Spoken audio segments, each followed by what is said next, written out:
Hello everyone. Before we start, make sure to like and subscribe to the channel and leave a comment with where you're from and what time you're watching.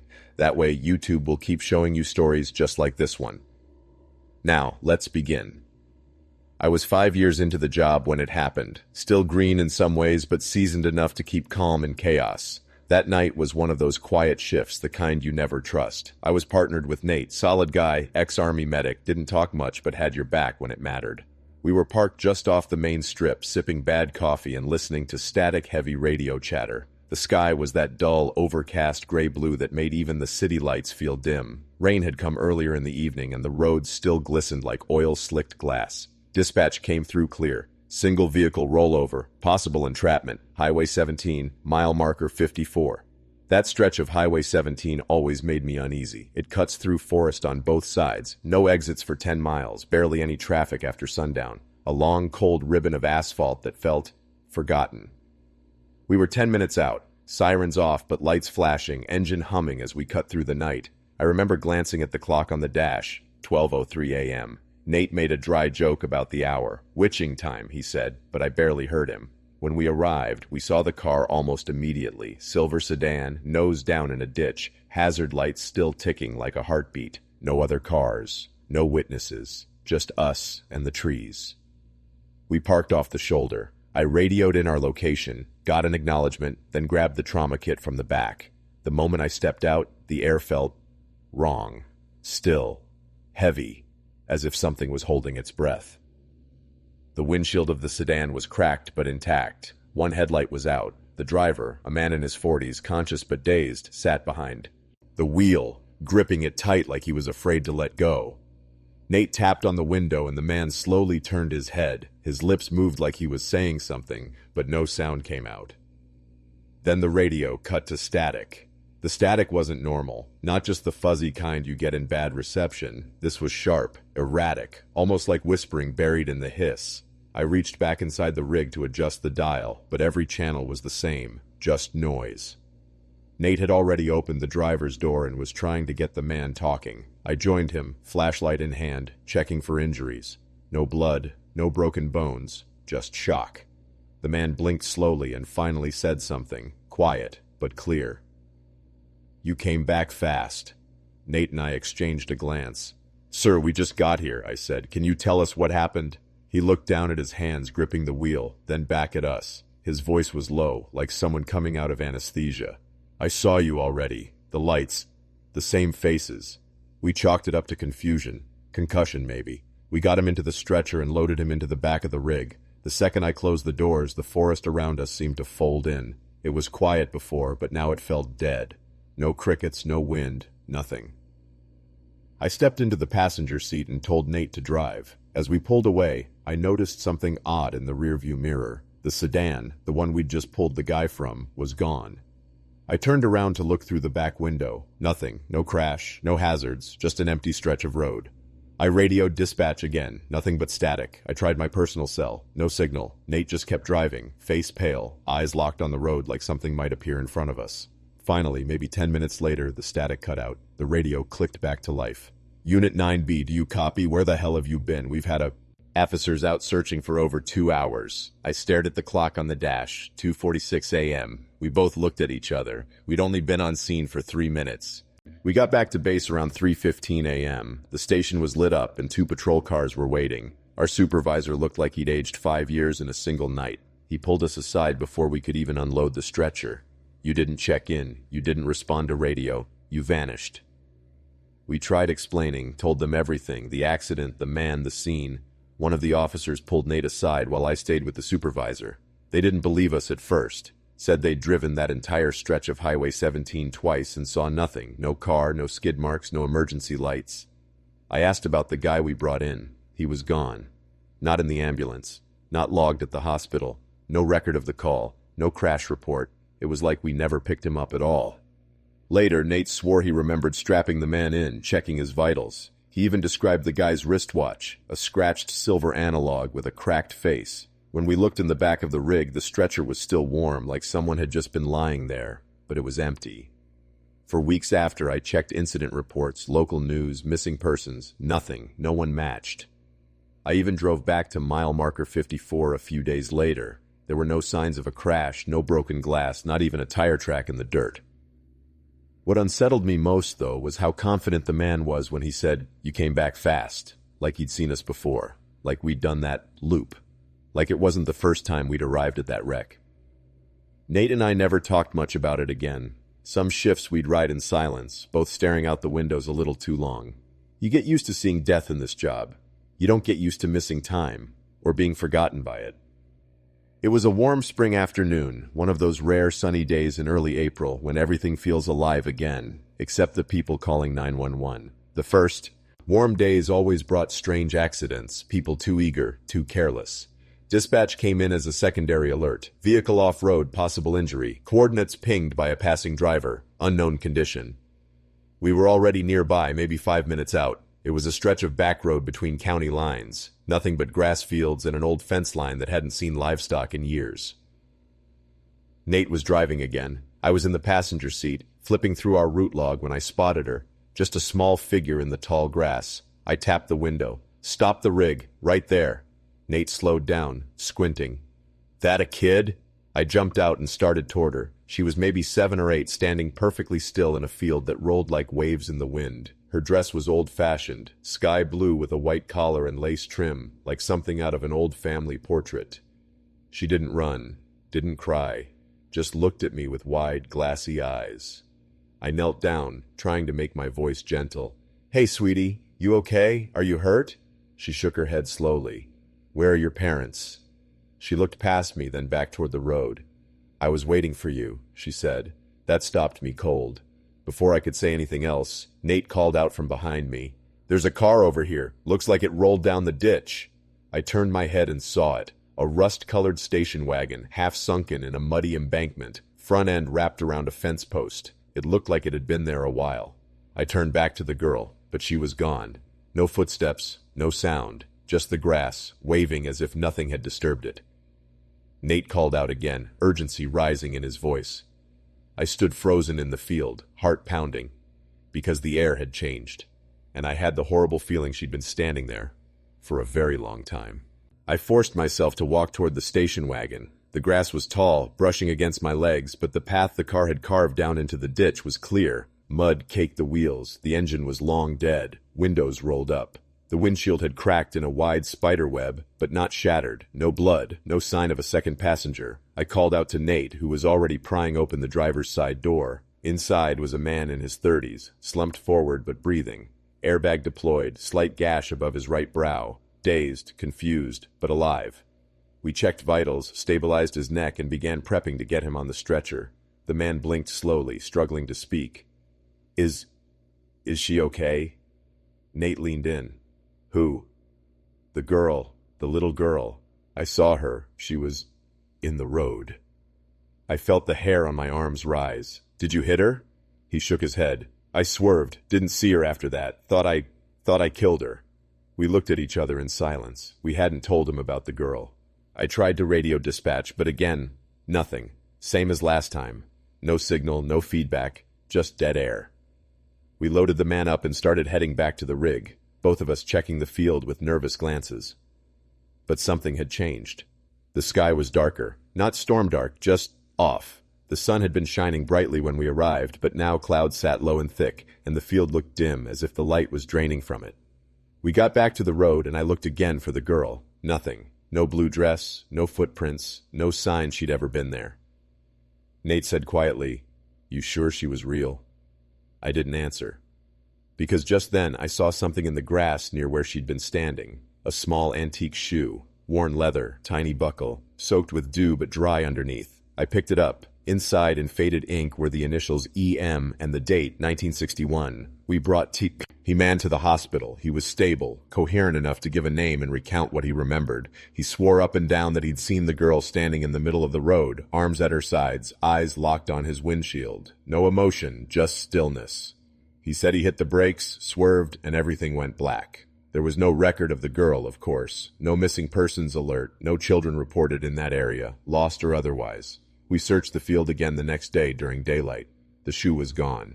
We hadn't told anyone about it. I still remember how it felt in my hands. Soft leather worn smooth, the kind they don't make anymore. I hadn't imagined it. Nate saw it too, but when we went back to look for it, there was nothing. I called my sister that night. She's a librarian, always deep into local history. I asked her if anything weird ever happened out on that stretch of road.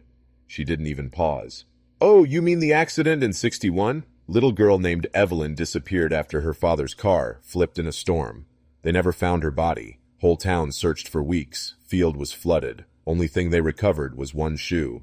I didn't tell her what we'd found. I just sat there, phone pressed to my ear, listening to her voice from across 50 miles and 64 years.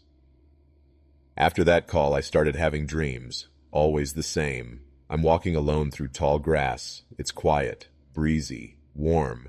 And up ahead, I see her standing with her back to me, blue dress billowing just slightly. She doesn't turn, doesn't speak, just stands there like she's been waiting a long, long time. I wake up before I reach her, every time. In this job, we learn to accept what we can't explain. We see death, we see miracles, and we see the vast, yawning space in between. But sometimes a child is still waiting out there.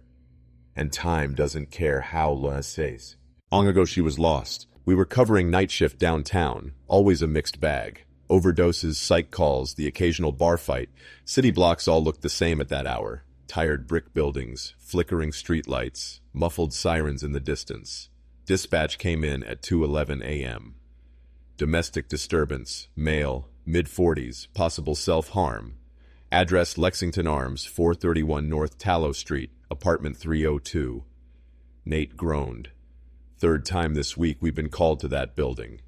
It was one of those old high-rise apartment complexes from the 50s, run down but still standing. 7 stories, no cameras in the elevators, a gray box that had long outlived its charm. We arrived in under 6 minutes. The street was dead quiet. No other units had arrived yet, which was strange considering the tone of the dispatch. Usually PD beat us to these, but tonight, nothing. The lobby was dim and reeked of mildew. A sleepy security guard behind a scratched plexiglass window barely looked up as we passed. The elevator worked, but Nate insisted on taking the stairs. Said he didn't trust that thing after it trapped him in it last fall. We climbed 3 flights, both of us panting by the time we hit the 3rd floor. The hallway was narrow and stale, carpets worn thin, paint bubbling on the ceiling. Apartment 302 was the last unit on the left. There was a light under the door. I knocked. "Emergency services, we're here to help." No response. I tried again. Still nothing. I reached for the handle. Unlocked. Inside, the lights were on. Faint smell of antiseptic like a hospital. Furniture was sparse. A man sat on the floor near the window, legs crossed, head tilted back. His shirt was off, and there were bruises on his arms. "Sir," I said carefully, "can you hear me?"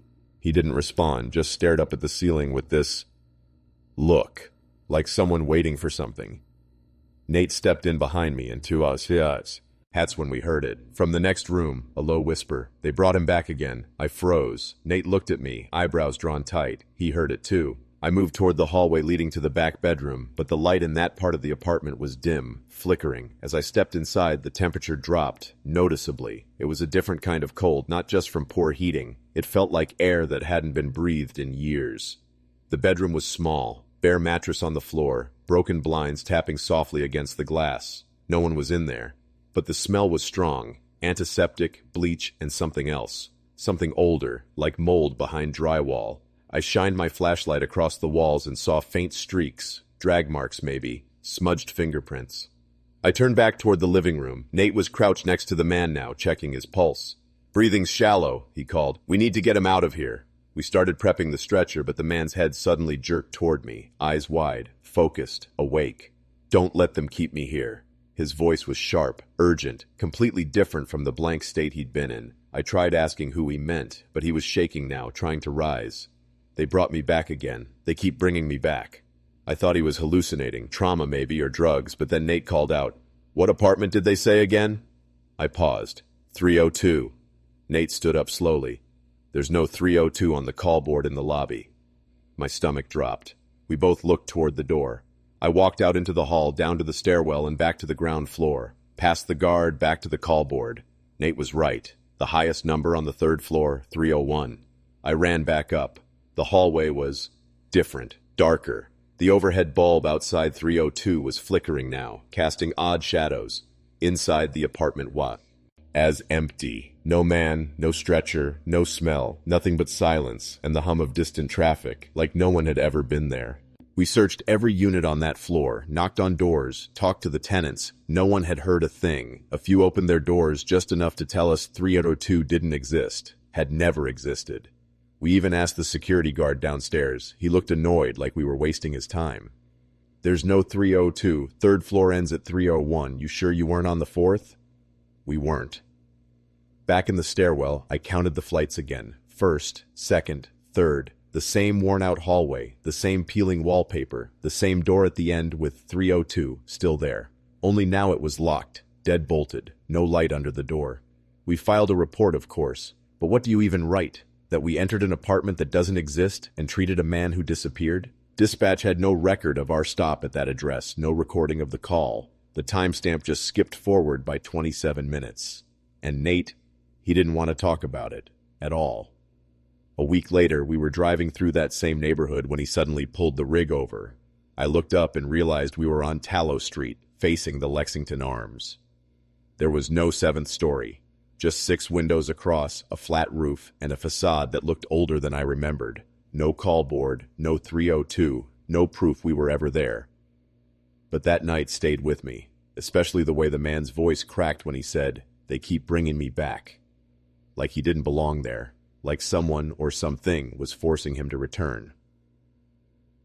I think about that apartment sometimes. I wonder if it's still there, waiting behind a door no one can open, on a floor no one can reach, like a scar in the building, a memory that never heals.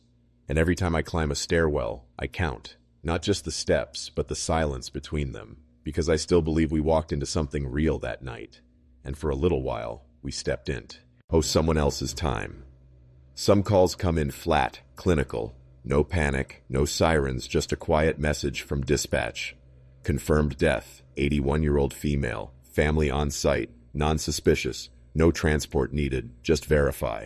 Those calls always feel heavy. No one's screaming, no CPR, just a final confirmation. It's the closest thing we get to stillness in this job. It was a cold, wet morning when we got the call, just after 5 o'clock a.m., the kind of gray dawn where the sky feels heavy and everything smells like rain-soaked concrete. Nate and I had been working since midnight, running back-to-back calls. We were tired. This one sounded simple.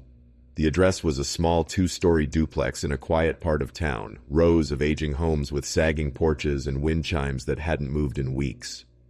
We pulled up to find a man in his late 50s waiting outside. Pale, stoic, a little too calm. He introduced himself as her son. She passed in her sleep. Hospice said it was time. I needed official. We followed him in. The house was still. Everything smelled like lavender and mothballs. A floral blanket lay folded neatly on the recliner. Family photos on the wall. A cross above the hallway entrance. Her bedroom was at the back of the house. The door creaked when I pushed it open. She was lying in bed, eyes closed, hands folded across her chest. Peaceful, face pale but not blue. No sign of distress, no signs of trauma. A Bible sat open on the nightstand. I stepped forward to begin our assessment, standard vitals, time of death, etc. Then she opened her eyes. Nate gasped behind me.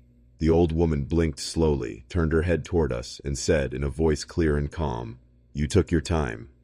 I stepped back, stumbling slightly. I'd checked her pulse. There hadn't been one. Her skin had felt cold.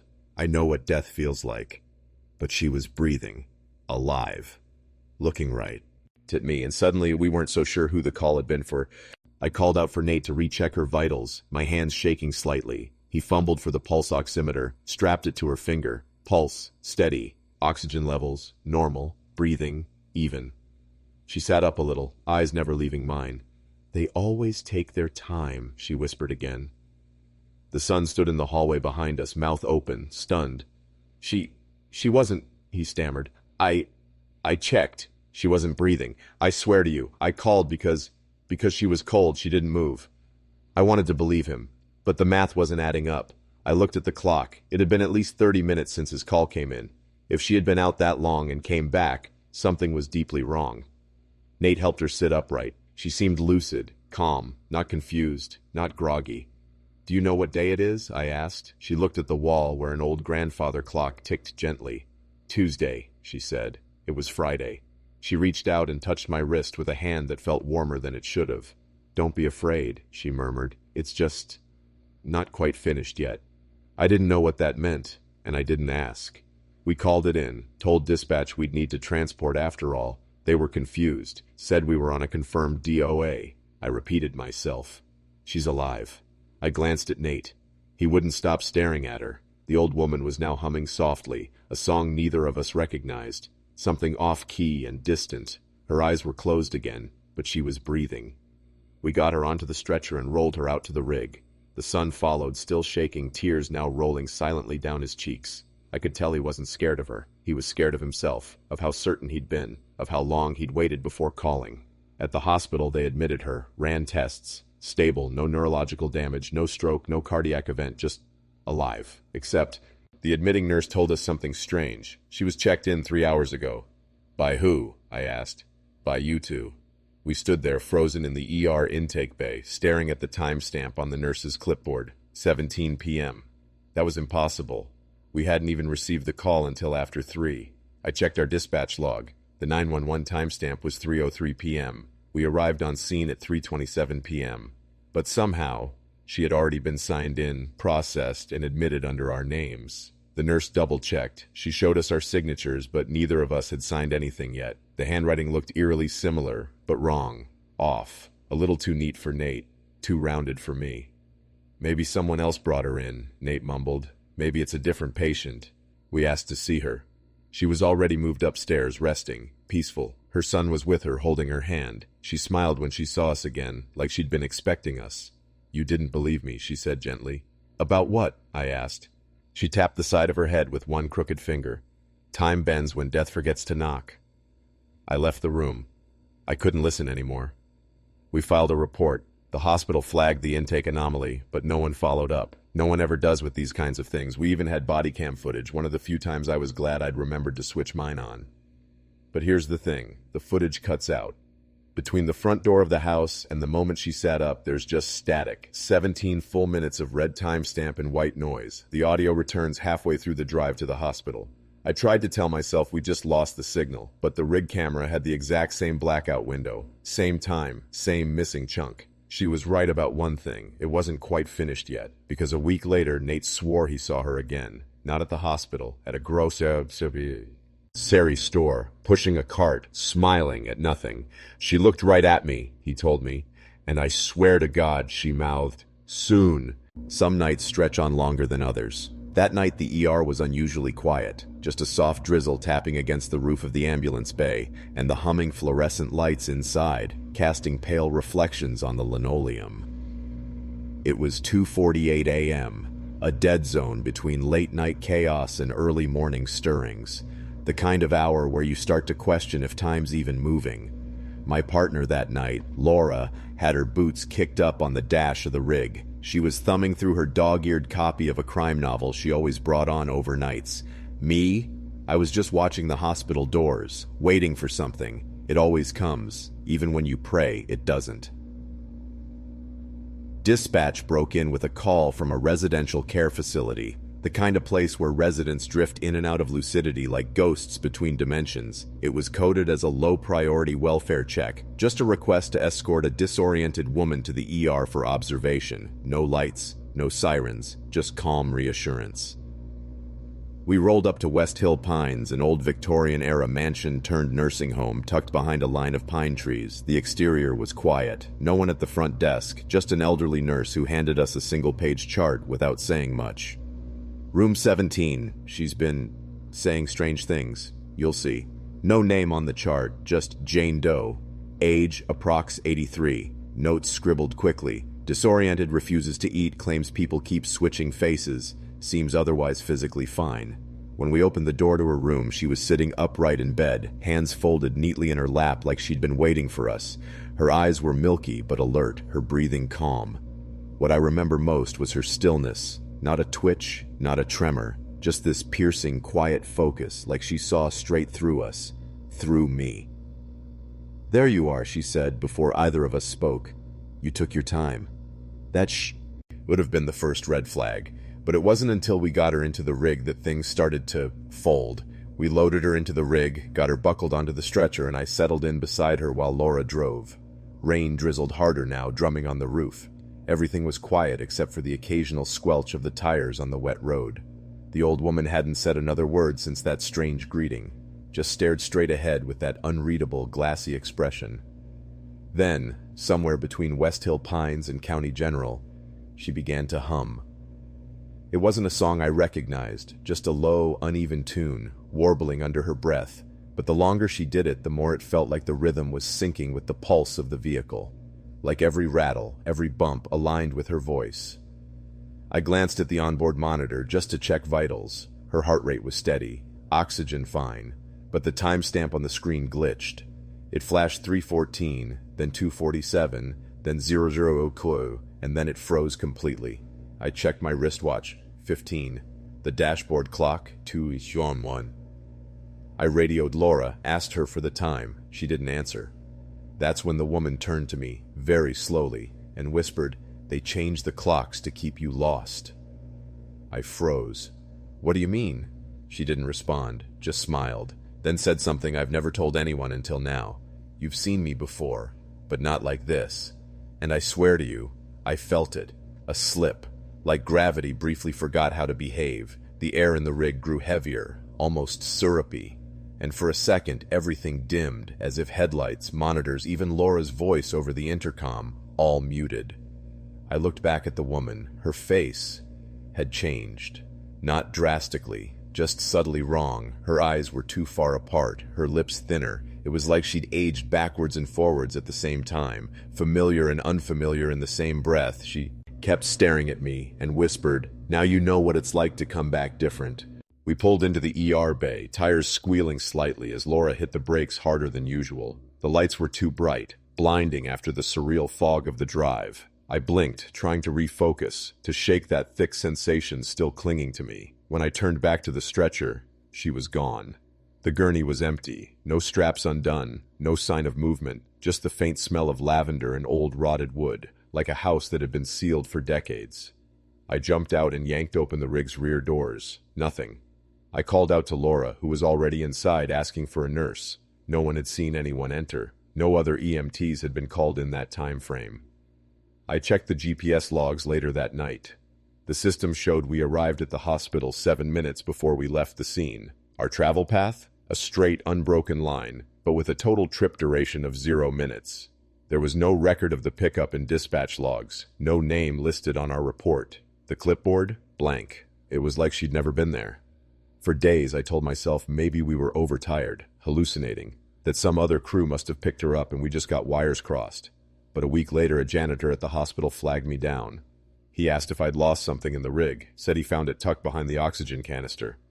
It was a bracelet, worn and rusted with a name engraved on the inside, my name. Except it was a woman's bracelet, delicate, with a cracked blue gem on the clasp, something I'd never worn, never seen before. But the inscription was mine, down to the middle name. I've kept it hidden ever since, because every now and then, usually around 3 a.m., I'll catch a glimpse of someone in the rearview mirror while driving the rig, just for a second. It's always her, smiling, like she's waiting for something I don't remember agreeing to. It was a quiet night, one of those rare shifts where the radios barely crackled and you could actually hear your own thoughts. We were parked outside an all-night diner near the outskirts of town, me and my partner Eddie, nursing burnt coffee and listening to the low hum of the highway nearby. It had rained earlier. The streets were still slick, reflecting the orange glow of streetlights like oil on water. There was a calmness in the air, but it felt fake, off, like something was holding its breath. Eddie was nodding off in the passenger seat when the call came through. Cardiac arrest, male, early 60s. It was a 10-minute drive into a neighborhood I knew too well, the kind with cracked sidewalks and porch lights that flickered more than they shined. I remember thinking how still the world felt as we pulled up to the house, an old brick 2-story with dark windows and a broken swing creaking slowly in the wind. The front door was already open. Inside, a woman in a nightgown stood frozen in the hallway, pale, shaking. She pointed upstairs and whispered, "He's waiting." We climbed the stairs, the wood groaning beneath each step. The bedroom door was ajar and a faint smell of cologne hung in the air. Cheap but heavy, like someone had just sprayed it. The man was sitting on the edge of the bed, his head lowered like he was praying. His hands were folded neatly on his lap. His eyes were open, and I swear to God I could feel him looking at me. We moved in quickly as trained, calling out to him. No response. I touched his wrist, ice cold, no pulse, no sign of respiration, but rigor hadn't fully set in. We laid him down, started compressions. Eddie got the bag valve mask ready. I prepped the AED, but something felt wrong, too still, too calm, like we were being watched from the inside out. The AED refused to analyze. We tried again, still nothing. Eddie checked the pads. They were fine. The machine was fine. It just wouldn't respond. It blinked like it didn't recognize him as a patient at all. And then, as I leaned down to try compressions again, the man blinked. Just once, slow, deliberate. I froze, my hands hovering inches from his chest. His eyes were still open, still looking straight ahead, but now there was something in them, awareness, a flicker of recognition, not of us, but of something else. "Did you see that?" I whispered. Eddie shook his head. "See what?" He blinked. No, he didn't. I turned back. His eyes hadn't moved. His body hadn't moved. But something was shifting around us, like the air had gotten thicker, harder to breathe. There was a sound too, low and humming, like an engine revving far away, or maybe like something behind the walls. And then his mouth opened. Not wide, just barely parting. His lips trembled, and I swear I heard him whisper a single word. "Already." Eddie saw it too this time. He backed away, hitting the nightstand. A lamp crashed to the floor. The woman downstairs let out a soft wail, almost like she knew something had changed. I bent closer. Already what? But he didn't speak again. We called it. Time of death, 3:17 a.m., but there was no explaining what we'd just seen. No medical notes for dead man, blinks and whispers. We told ourselves it was reflex, electrical misfiring, a body's final tricks, but I didn't believe it. When we lifted him onto the stretcher, his head lolled to the side, and I swear for a split second I saw the faintest smile forming on his lips, like he was relieved, like he'd been waiting for us, just to say goodbye, or maybe to say nothing at all. We wheeled him out in silence. The woman who called us was sitting in her kitchen, staring blankly at the wall. She did. It asked questions, didn't cry, didn't even look at the stretcher. She just said softly, "He told me last week he'd see his brother soon." We looked at each other. Eddie was the one who zipped the body bag. I couldn't do it. Not that night. Not after watching those eyes move like they still saw. Not after hearing that single word in a dead man's voice. Already. I tried to rationalize it the entire way back to the station. Nerve activity, lingering consciousness, post-mortem muscle response. I threw every textbook explanation at it, trying to wall myself off from the truth I'd felt in that room. But nothing fit. I've seen a lot of bodies in this job. I've seen eyes open, mouths agape, fingers twitch long after life has left. But this wasn't that. This felt like we were interrupting something. Like he hadn't just died, he'd returned, briefly, just to say what he needed to say. And what stuck with me the most was that smile. I asked the coroner a week later, just casually, if he'd noticed anything strange about that call. He paused. Then he said, "Which one?" I said, the guy on East 12th, early morning, cancer patient." He thought about it, then nodded, slowly. Yeah, actually. That one was weird. That guy's brother. He died 3 days before. Found him in his apartment, same city. You didn't know that?" I didn't, and I didn't ask more. Because suddenly the word made sense. Already. He wasn't warning us. He wasn't confused. He was answering a question we hadn't asked. Had he seen his brother yet? Had he crossed? Was he ready? "Already," he said. And then he smiled. Sometimes I think he was never really dying at all. He was just late for something that had already begun. It was a Tuesday night, one of those oddly quiet shifts that make you uneasy for no good reason. No calls, no sirens, just the low hum of the city outside our little EMS station downtown. We were in between runs, and my partner, Lisa, had gone to grab snacks from the corner store. I stayed back, sitting on the bench near the bay doors. I remember checking the clock, 11:52 p.m. There was this strange weight in the air, like the city was holding its breath. No traffic, no horns, not even wind. That night was unusually warm for late October, but inside the station it felt cold. Too cold. We usually keep the place just a bit cool to stay alert, but this felt different. The kind of cold that seems to press into your bones instead of your skin. I even checked the thermostat. It read 70 degrees. The main bay had a huge wall mirror that stretched across one side. We'd installed it years ago to help with backing in the ambulances safely. I'd seen myself in it 1,000 times. Same uniform, same tired face, same worn-out posture. But that night, as I glanced up, something in the reflection made my stomach tighten. I wasn't standing the way I thought I was. I leaned to one side and watched my reflection follow, half a second too late. I thought maybe I was overtired seeing things. I turned my head sharply. The figure in the mirror turned a beat behind me. I stood frozen. And then, my reflection smiled. But I hadn't.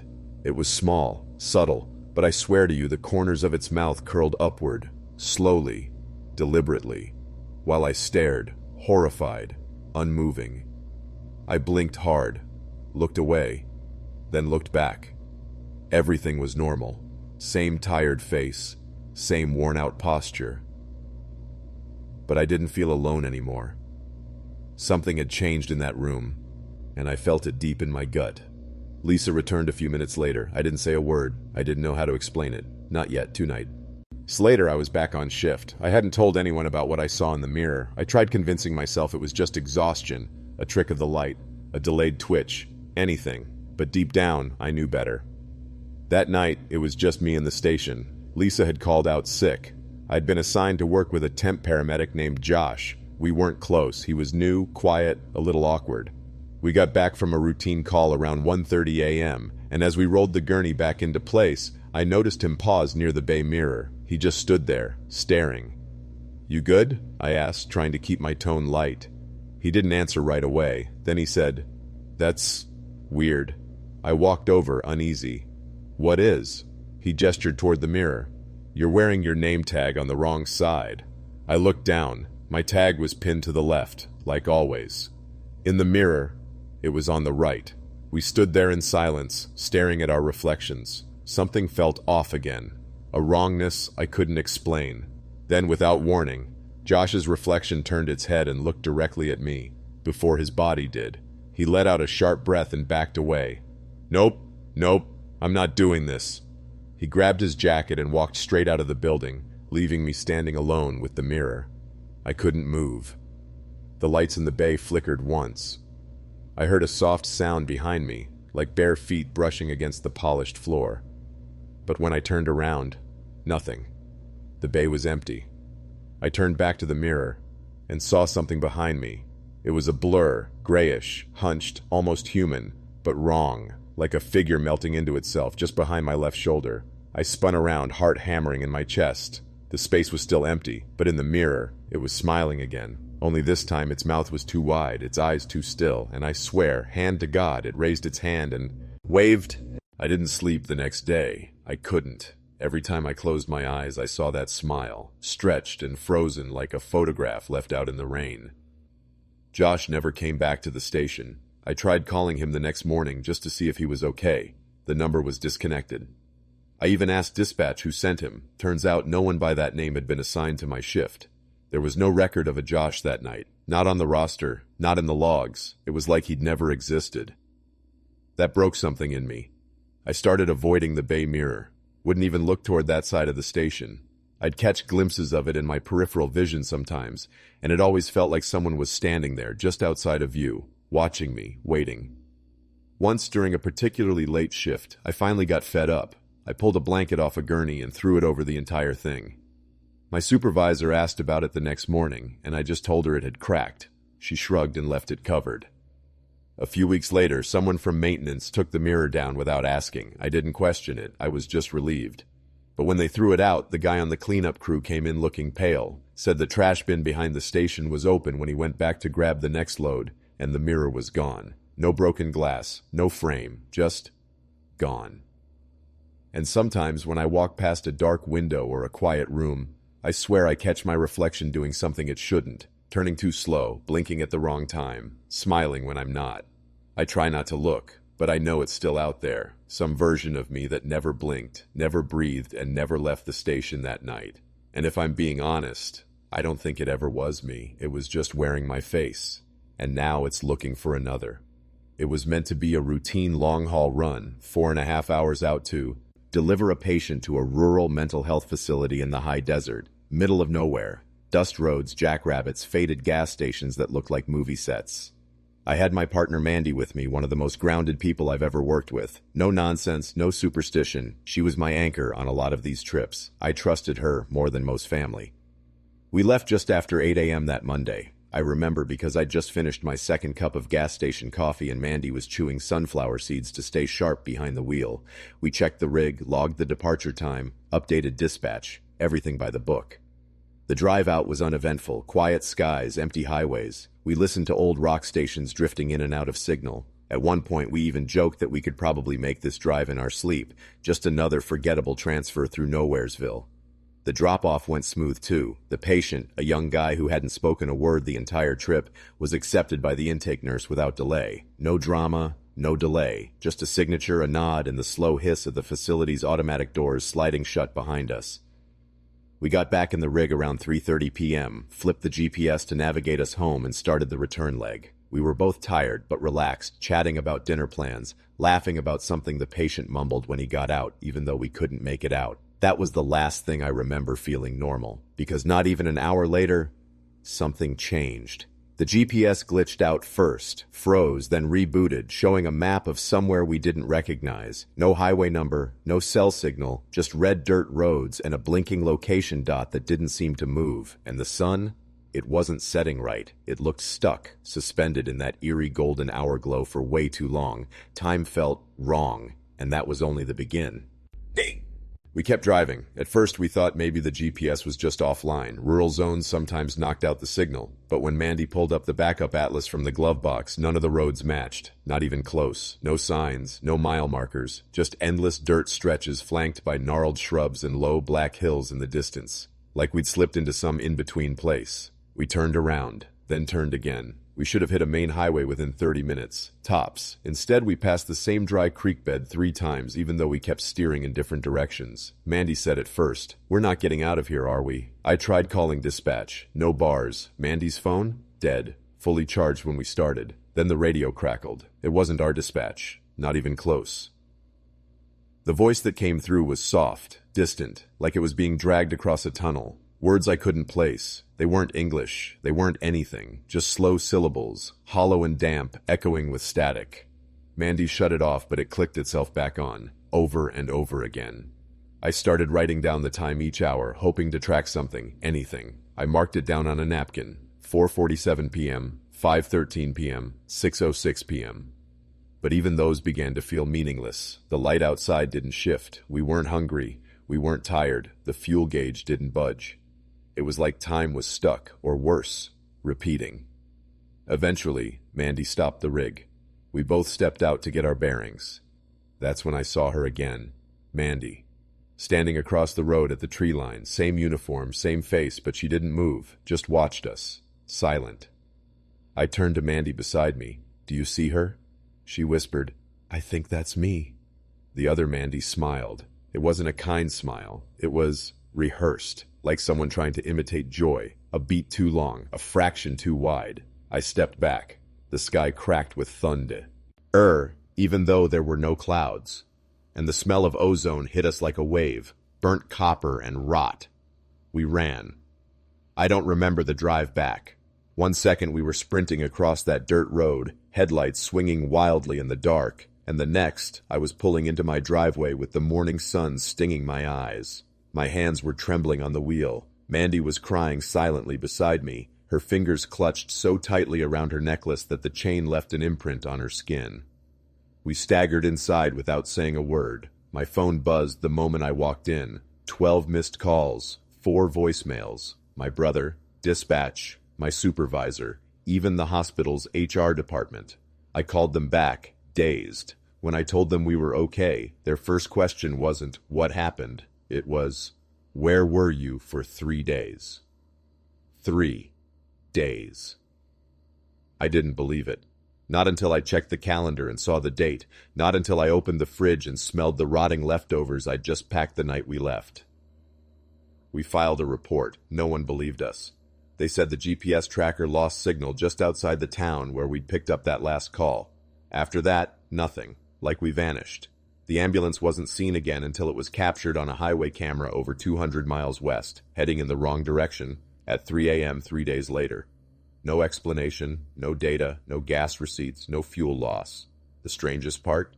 There were 2 napkins in the glove box, both with timestamps, my handwriting on one, Mandy's on the other, but the times, They didn't match, and Mandy doesn't remember writing hers at all. To this day, neither of us talks about what we saw, what we felt out there. But there's something that keeps me up at night.